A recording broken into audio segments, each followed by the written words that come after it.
Hi everyone, welcome to Disability Studies. I'm so glad you're here and I am excited to get started in this semester. For those who are visually impaired, I describe myself as a white female blonde or dirty dish brown blonde, light brown hair. I have glasses and I'm wearing a dress with big puffy sleeves and blue flowers on it. I want to tell you a little bit about myself and a little bit about how to navigate the course, and then we're going to get started. First of all, I am thrilled to be at CUNY School of Professional Studies. This is a picture of my dog. This image shows a white Labrador on a beach. He was actually swimming that day on the South Shore of Long Island. I now am in San Diego. The background behind me shows a sunset off the cliff where I live now. But Hops, you're going to see a few times this semester. Hops is my Labrador. He's my emotional support dog. He's my mental health. This image shows him swimming, catching a stick in the Long Island Sound. But he now does that in the dog beaches of Del Mar on the West Coast. He is truly my mental health. A little bit about me educationally. I went to San Diego State University. I have degrees in journalism, counseling, philosophy from San Diego State. I went to Stony Brook for my PhD in disability studies. I've worked for CUNY for about 13 years, but most recently at the CUNY School of Professional Studies the last 4 years. And I'm thrilled to be here. My professional backgrounds include work with CUNY and other colleges in California, specifically San Diego, doing academic advising, career counseling. I did that for CUNY's for LaGuardia as well as John Jay College of Criminal Justice. I've taught at colleges on Long Island as well as CUNY. I do grant writing, I teach philosophy, specifically ethics and disability ethics, as well as ethics of gender and gender studies.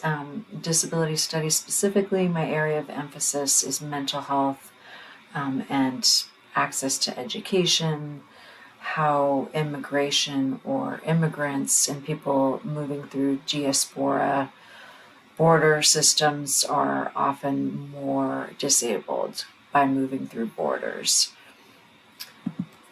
And one thing I want to share with you is just kind of a happy, joyous picture. I want to say to you, I know it's stressful to be a student. I know most of you are working and being students. Please remember to enjoy your joys. Remember to do things for yourself that you love. Don't make all the world stop just because you're in school and working. Take care of yourself. I truly believe in self-care. And also, here's some images of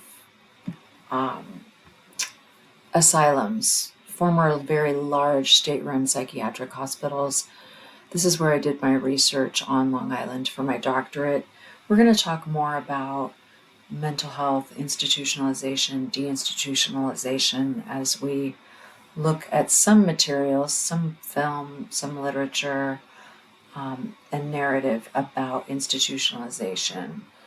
So keep that in mind. But I just wanted you to have these images and to know people with disabilities have often been erased, they have been controlled, they've been locked up, and these are some of the unpleasant things that we may talk about, read, or view. I would warn you that if you may have trauma in your background, if these are troubling images or things to think about, this may not be the course for you, or you might need to talk to me about certain options. I can't give options every single week for different readings or viewings. We can talk about it and think more about it. I am very accessible.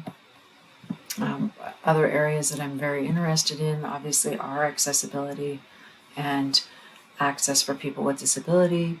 I do want to think a lot, and I think a lot about, and I write about trauma and how that exacerbates disability and how it impacts access.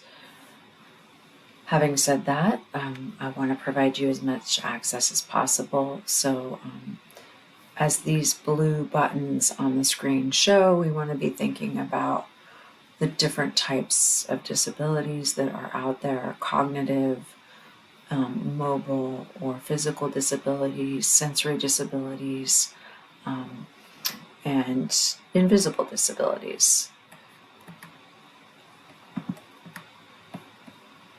There's another picture of my dog. I said you would have to see him a few times this semester, but he's with a friend, and there's a reason he's with a friend. I believe that community is how we survive our journey on this planet. I believe that community and asking for help is how you get through college. Please read your syllabus, so you do need to read and do your homework, but ask questions, ask more questions, seek me out for help if you need me. And on that note, here's where you'll find me. In our student hours, you can find me on Collaborate. I use the tool Collaborate through Blackboard. SPS has set this up here. It's an internal tool, very much like Zoom. This is where you'll go. If you go into your Blackboard buttons and links, I will be on Collaborate. That's where I'll hold our student hours weekly. Those are drop-in hours. They're not required. You can come at any time. But if those hours don't work, they're posted on the syllabus and in my announcements. If those hours don't work, you can make different appointments with me. You can also use Zoom or FaceTime, or you can call me if Collaborate doesn't work. For the first week, what we're doing, you're reading your syllabus, introducing yourself, review due dates and assignments, and just get ready. I also want to say I run my classes a little bit differently. We're going to talk more about that. I run my classes a little differently in that I want you to read materials, review materials, and respond to prompts early in the week by Wednesday evening before 11:59. I do that so that you are ahead of the game and you're not waiting until Sunday evening to do everything. Also, I find that the communications between students and myself are more rich when you've had time to digest, and then people can think about what other people are saying, or they've digested the material, summarized it, made comments, and then they can really engage more with their classmates. So we won't wait until Sunday night for all of those things to be due. You'll post by Wednesday, and then you'll post to classmates by Sunday.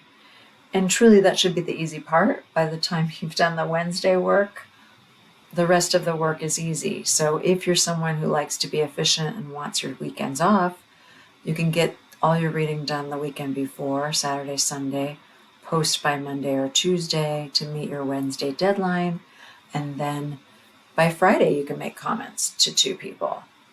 Really not that tough. So reach out to me if you're having problems. I will post my late policy and the deductions for late postings, but if, of course, if emergencies come up, I will accommodate. You just need to be in touch with me. Okay, so I'm looking forward to this. Please, again, reach out if you need help. Thank you guys for being here.